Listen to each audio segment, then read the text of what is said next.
This brand new 30-page adventure supplement from Wrath and Glory is designed to accompany the events of the video game Warhammer 40,000 Space Marine 2. It gives players all they need to recreate the desperate struggle Lieutenant Titus and his comrades face in the Residius system as Tyranid Hive fleet descends upon the unsuspecting Imperial world of Kadaku. Let's take a dive in and see what this supplement gives us. The supplement is made of 4 main sections. The first is the setup, including information on the 2 planets that act as settings for this adventure, the characters and their sheets. The second contains the missions themselves. The third contains the bestiary, which has a lot of previously missing Tyranid stat lines. And the fourth is a supplementary section on how to play the game if you do not have the core rulebook or the starter set.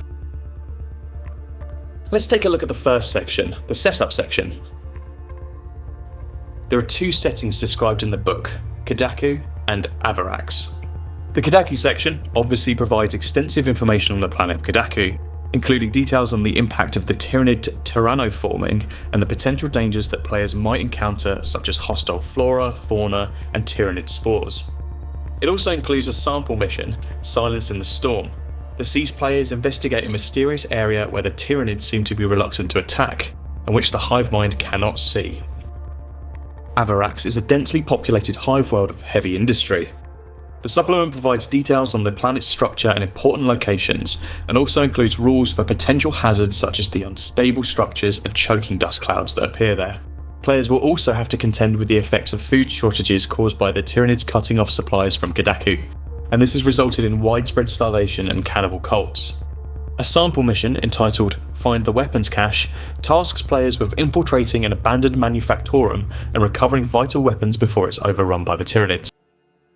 The next part of this section provides information on the 3 main protagonists from the game Space Marine 2, and these are Lieutenant Titus, Sergeant Gadriel, and Brother Chiron, each with their own abilities, talents and equipment.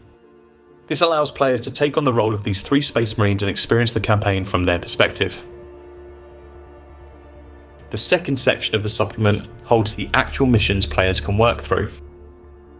Residius missions includes 3 sample missions for the Tier 2 or higher players, set across both Kadaku and Avarax. Each mission entry provides details on the mission objectives, environmental hazards, enemy forces and potential complications that might occur, and also notes potential consequences and rewards should the player succeed. The 3 missions are Secure the Data, Eliminate the Psychic Threat, and Recover the Gene Seed.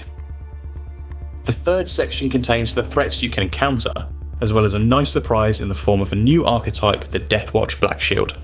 This archetype allows players to play as a Space Marine who have, for whatever reason, severed their ties with their parent chapter, and now they dedicate themselves body and soul to the Ordo Xenos Chamber Militant, the Deathwatch.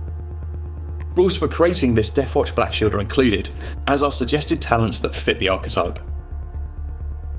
Tyranid bioforms includes a new keyword, Hive Fleet, which allows GMs to customise their Tyranid forces based on which Hive Fleet they belong to.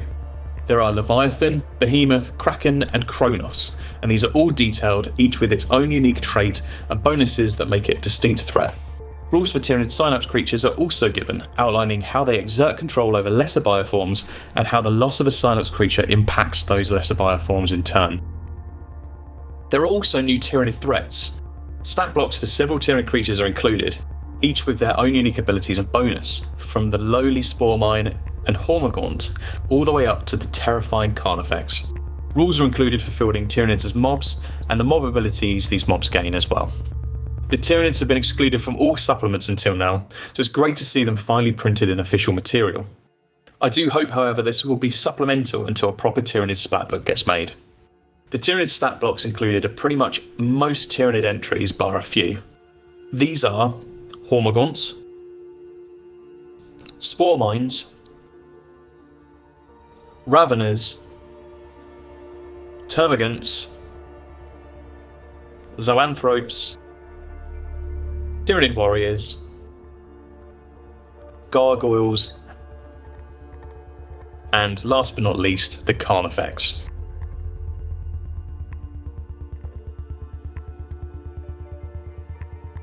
The fourth and final entry is a guide on how to play Wrath and Glory. This section provides a brief overview of the Wrath and Glory system's core mechanics, covering basic actions, tests, damage, and combat.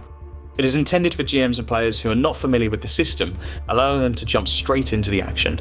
Experienced players and GMs would be best served referring to the full Wrath and Glory rulebook. So what's my overall impression? Purge the Swarm is a well-written and engaging supplement, offering GMs and players a chance to experience the story of Space Marine 2 through the lens of Wrath and Glory role-playing system. It is packed with information on the Residia system, its planets and inhabitants, and includes rules for some of the most iconic Tyranid creatures. The Deathwatch Black Shield archetype adds depth and flexibility to character creation, and the included missions provide a solid starting point for our campaign. While the supplement is designed to be used with the full Wrath and Glory rulebook, the How to Play section does provide enough information for new players to get started. This makes it a great option for both experienced and new players alike. Overall, Purge the Swarm is an excellent supplement that is sure to enhance any Wrath and Glory campaign. It is a must-have for fans of Space Marine 2 and anyone who wants to experience the thrill of fighting against the Tyranid menace. It's also currently the only way to have official stat blocks of Tyranid threats, so should please those who aren't necessarily familiar with the game but want to have more threat options to throw at their players.